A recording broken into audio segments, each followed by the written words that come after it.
semuanya. Zaman Mesir kuno kira-kira pakai baju apa ya? Sini aku kasih tahu.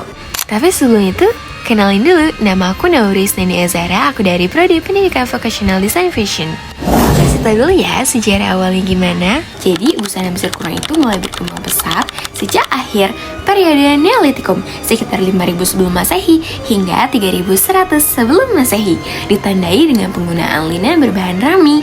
Gaya busana ini berevolusi dari kulit binatang ke pakaian linen yang sederhana, kemudian berkembang lagi nih menjadi pakaian berlipit yang rumit pada masa kerajaan baru sekitar 1570 sampai 1069 sebelum Masehi.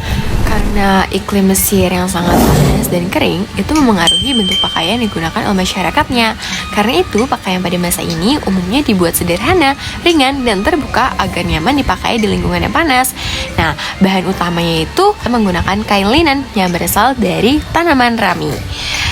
Kain linen dipilih karena memiliki tekstur ringan, sejuk, dan mudah menyerap keringat.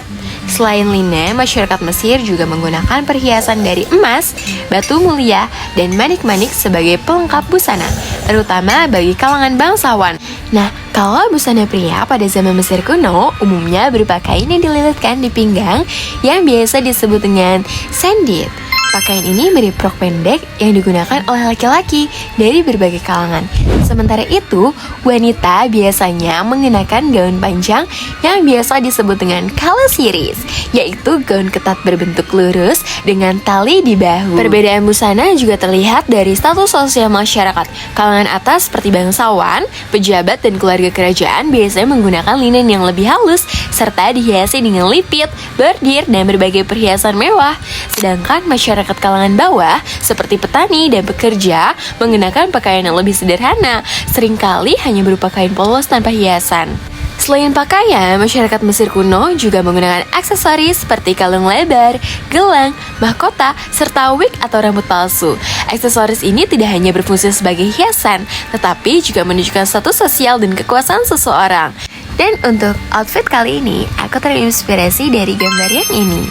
Nah, di sini aku menggunakan kain warna putih yang berbahan halus ditambah dengan kain emas di bagian pinggang.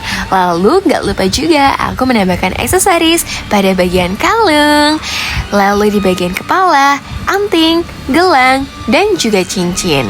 Secara keseluruhan, busana pada zaman Mesir kuno tidak hanya berfungsi sebagai menutup tubuh, tetapi juga mencerminkan kondisi iklim, budaya, serta struktur sosial masyarakat pada masa itu. Sekian video dari aku, terima kasih. Wassalamualaikum warahmatullahi wabarakatuh. Bye-bye.